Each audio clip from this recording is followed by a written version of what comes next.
Happy Easter.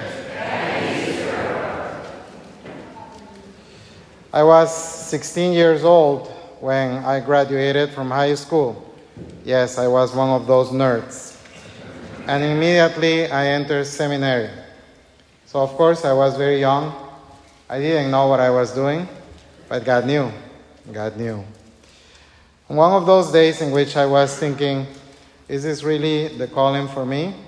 Am I really answering the call? Am I called to the priesthood and single life? Or am I called to marriage?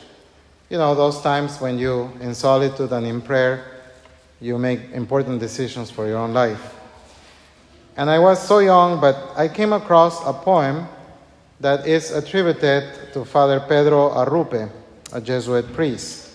I'm going to read this poem to you. Nothing is more practical than finding God, than falling in love, in a quite absolute final way. What you are in love with, what seizes your imagination, will affect everything.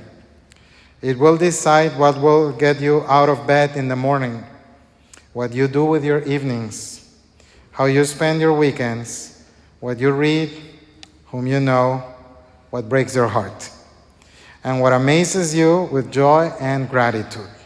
Fall in love, stay in love, and it will decide everything.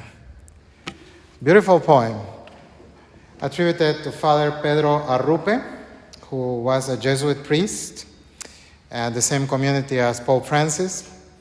And Father Arrupe was assigned to the city of Hiroshima in 1942. You know what happened next. His convent was in the outskirts of the city.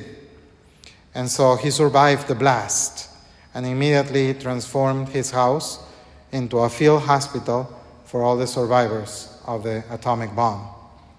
This is the man to whom this particular poem is attributed. And Father Arrupe loved Christ deeply and was totally in love with Christ. So this poem really touched my heart and kept me going in my journey towards the priesthood. Many years later, I came to the United States, and then I became a priest for this diocese, the Diocese of Saginaw. And somebody unknowingly gave me a copy of the same poem on the day of my ordination.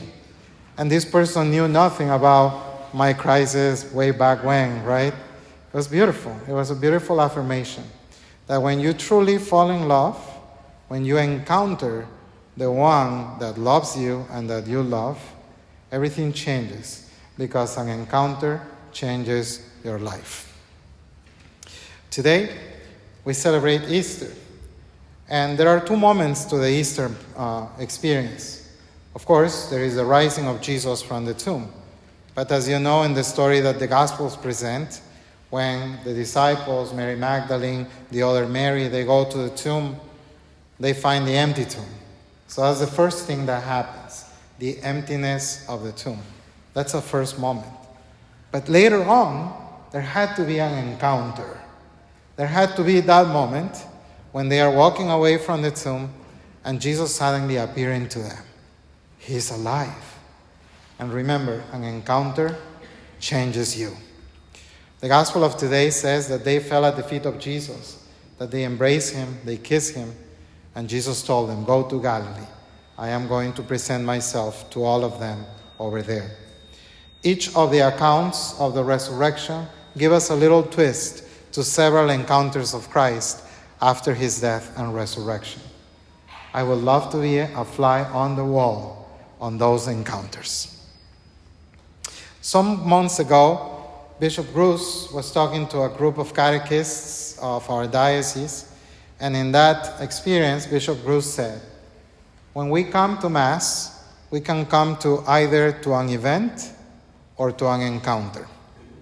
If we come to an event, we will be entertained. We will enjoy the experience. We will go home, but we will continue being the same. But when we come to an encounter, suddenly everything changes. Just like when you fall in love. Just like when we fall in love with Christ. Every time we come to the Holy Eucharist, we come and encounter the risen Jesus. This is not an event. This is an experience. the experience of encountering the risen Christ. So, fall in love with him. Love him with all your heart. It will decide everything. It will decide what gets you out of bed in the morning, what you will do with your days, with your free time, what will seize your imagination. So fall in love with him. Stay in love, and it will decide everything. Amen.